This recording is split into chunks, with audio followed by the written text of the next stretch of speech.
រៀបសួរទៅដល់មួយគេមួយយើងនៅខាងភូមិថ្នបបណ្ដោយថ្ងៃនេះពូជាបានចាញ់ថតវីដេអូនៅណាទេពូជាថតវីដេអូនៅផ្ទះចង់ review គ្រឿងចូលឆ្នាំបន្តិចតែអ្នកផ្ទះពូជាគឺគាត់លក់សម្ភារៈចូលឆ្នាំតែថ្ងៃនេះក៏ថតពីទស្សនភាពដែលនៅក្នុងតូបពូជាឲ្យបងប្អូនដូចជាតិថិជននៅក្នុងភូមិទស្សនាមើលថាចូលឆ្នាំនេះត្រូវទិញឲ្យដាក់ក្នុងផ្ទះខ្លះឥ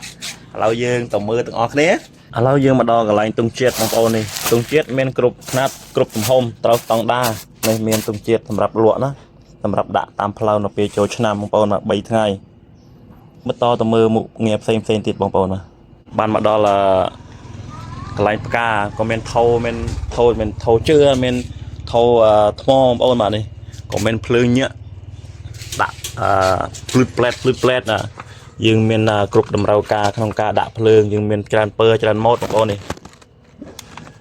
មានភ្លើងញាក់ហើយយើងក៏មានរំយោលទៀតបងប្អូនបាទរំយោលចងឲ្យផ្លេស្អាតទាំងផ្ទះថាសម្ភារៈគឺមានច្រើនដែរបងប្អូនបាទនេះបងប្អូនរបស់ដែលអាក់ខានមិនបានគឺគោមបងប្អូននេះគោមមានចាប់ពី4តើ5តើ6តើ7តើបងប្អូនបាទនេះបងប្អូនអានេះបាយសៃណានេះបងប្អូនអ្នកលក់បងប្អូននេះអ្នកលក់នេះធ្វើមុខមិនស្រស់ទេបងប្អូនអើយនេះសត្វតគោបងប្អូនគោមសតណគ្រឿងទេសគេថាក្របអាចដាំបានមានទាំងសណ្ដែកមានទាំងល្ងសណ្ដែកខ្មៅពោតបងប្អូននេះមានច្រើននេះរំយោលនេះបងប្អូនបាទនេះរំយោលយើងចងតាមគោមអតាមគោមឬក៏ចងដាក់កន្លែងរំយោលផ្ទះស្អាតបងប្អូននេះសួស្ដីឆ្នាំថ្មីមានប្រភេទកម្មញ៉ៃអានេះធូរថ្លៃទេបងប្អូនបាទ1 1000 2000ទេនេះ3000 2500 2000នេះណាបងប្អូននេះយកទៅចងសួស្ដីឆ្នាំថ្មីមួយឆ្នាំផ្លាស់មួយឆ្នាំបងប្អូននេះអាចមកទិញបាននៅតូបពូជែលនេះសម្រាប់បងប្អូននៅខាងភូមិថ្នបណ្ដោយផ្ទាល់តែម្ដងបាទថ្នទឹងអូទឹងបដាគ្រីមនន់ត្រៃក៏អាចមកទិញបានដែរបងប្អូននេះវាស្រួលរោទេទៅពូជែលនោះតូបប្រព័ន្ធពូជែលលក់នោះ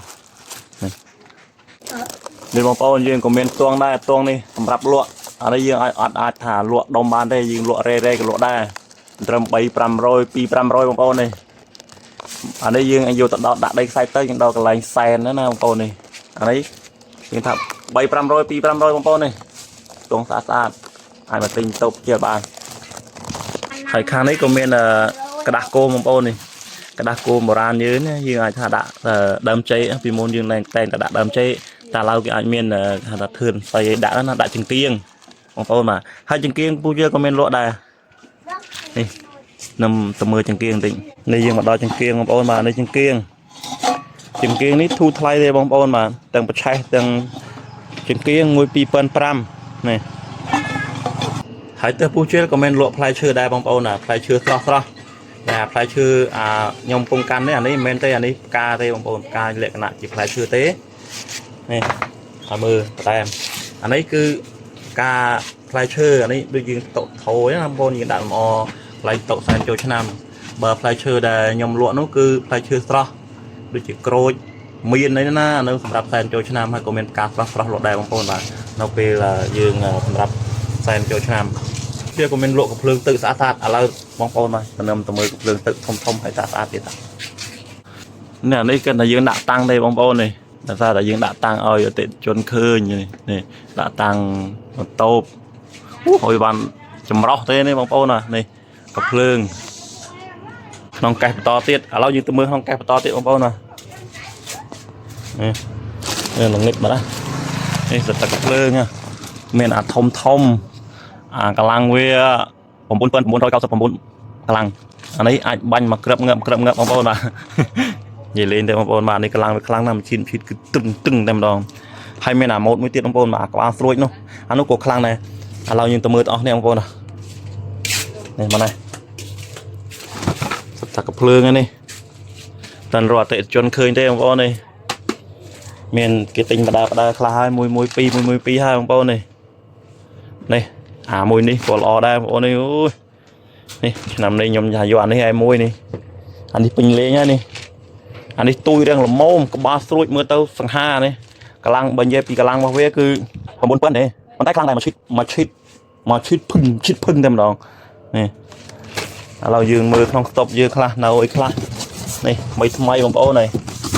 សិតតែកាភ្លើងស្អាតអានេះមានប្រហែលពើបងប្អូនបាទ3 4ពើនេះសិតតាប្រភេទកាភ្លើងស្អាតនេះអាកាភ្លើងនេះគឺអេមតែម្ដងនេះបើខ្ញុំវិញឆ្លាញ់នេះបងប្អូនបាទនេះបងប្អូនមានលុយតា 40000 ជាងបងប្អូនអាចទិញបានហើយនេះសម្រាប់